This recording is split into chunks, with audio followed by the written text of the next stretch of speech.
that I wasn't supposed to be where I am right now, and For sure. I'm the fucking imposter. I'm the guy that walks into the office and you can't tell a fucking thing about the type of past that I had looking at me, talking to me. Me too. You can't tell a thing, and I prefer it that way, and I'll open my heart to you and I'll tell you all the struggles, but that's not the story. The story is not the struggle. The story is the happiness that the struggle brought.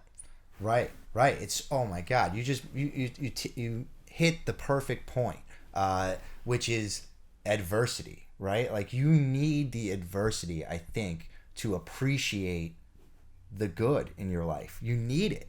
Like if you don't have that component, and that's, I think, a reason why so many people are depressed today and on like antidepressants and medications and alcohol like today, because they don't realize, what was I just saying?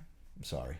You were saying that you don't that you were think that you think that you have to go through the adversity to Oh, actually the adversity. to actually appreciate the good that comes from it. Right. All these people that are depressed today, they don't realize that they have no fucking adversity. Their lives are so easy. They've never had to do anything in their life. Then COVID, it really accentuated this because the first hard thing that people couldn't handle it. They fucking cracked.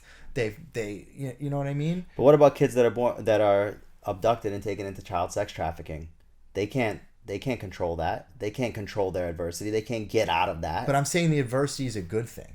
That's what I'm saying. Not in all cases. Right. It depends on your environment. It depends on if you have the chance to get out. I'm saying I think kids today are too soft. That's what I'm saying. I think kids are mad soft. Soft. Like you can just tell when you like I don't know. I don't want to like blow anybody up, but kids are soft. And I don't like that. I think it's gonna, like, these are the people that when we're old may have to defend us. Like, do you think China's raising little softies? Like, do you think that? Because they're not. I just see that there's more of a mob mentality now than there was before. Before, Yeah. people, you picked a fight with somebody, they would fight you. Now they don't fight you; they fight you with. And this was a big thing that started in the '90s with the gangs too. I mean, the gangs have been around for a long time. Yeah. But like '90s, the gang violence in New York was really bad, especially in like Times Square. And I feel like there's no more gangs like that anymore. But I feel like the kids are at that age, at that like 7, 8, 9, 10, they discover that mob mentality and they just pick on one person, and nobody, it's not like how it used to be where there was one bully that would pick on you and that bully was the toughest kid and somebody, would It's go not and like fight that and fight anymore? and no, somebody would just go and fight the bully. Now the bully has fucking 10 bully friends that will go after you. Really? But what does that have? Why do you think that's different?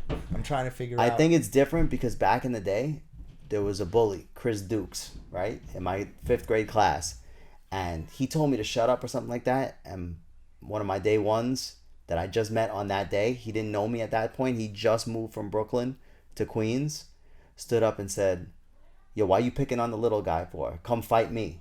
Nobody else fucking stepped to him. He Right. just beat up Chris Dukes in the middle of class, and it was one-on-one. No mob mentality. But that didn't change the whole bully culture. But now I feel like bullying's online now bullying is collective. It's much more collective, and because of the internet. and they'll fucking the internet too. I'm talking about like little kids right now, but yes, on the internet too. And they'll trash your whole life. They'll make a fake Instagram and put all your fucking embarrassing pictures on it, and they'll trash your whole fucking life. They'll make a girl look like a slut. They'll make a dude look, if it's not cool to be, if the guy's maybe not gay, I'm nothing wrong with being gay. Yeah. Maybe not gay, but like, and it's like frowned upon in his class or whatever. Like, Yeah. they'll make him look gay. They'll do anything that they have to do. Kids have always been brutal, but now it's online. I can't imagine what they have to go through because the online shit stays there. Like they hold people to things they did, like or tweeted. And you can't years fucking ago. fight back. How do you fight back? You can't punch somebody in the face if you don't know who it is. In my day, you could just walk up to the bully and punch him in the face, and then Right. you're in a fight. Right. And that bully's got to decide at that moment: do I want to fucking fight this kid every single day, or should I just chill out? Right. And that becomes the problem that we're talking about the internet, right? Like in general. Like this seems like this is coming, and I thought it immediately when you said that it's a more collective bullying. It has to be the internet. So we're getting all these negative things, but we're getting positive things too. Maybe that's just, what we're getting? I'll tie it all together. infinitely everything. Everything, and that started out as nothing That's and what we're became getting everything. in the internet and everything else. Yep. And that's the story of life. The story of life is you got to take everything, which is why I will not reject any of the love that the universe is trying to give me at this moment.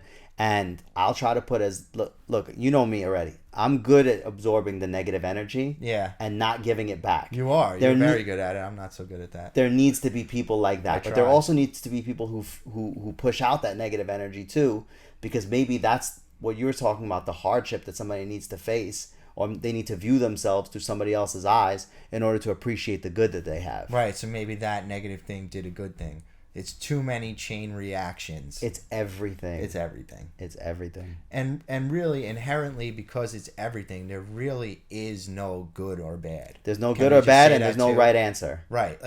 Like that's the one thing that religions really got wrong. Like if you do this, and this, you're bad. Like that's not a thing. Like it's all just like even, and I'm not saying this like to be like crazy. Like even Hitler is a manifestation of this. Like all ends of the spectrum, it's the same thing, right? Am I saying that wrong? Yes, I know you're people saying it won't correctly. understand what I'm saying, but You have to have both, is what you you're have saying. to have both, right? And there's we have deemed one right or wrong, but the universe, in the universe's eyes, there's no right or wrong. Stop working.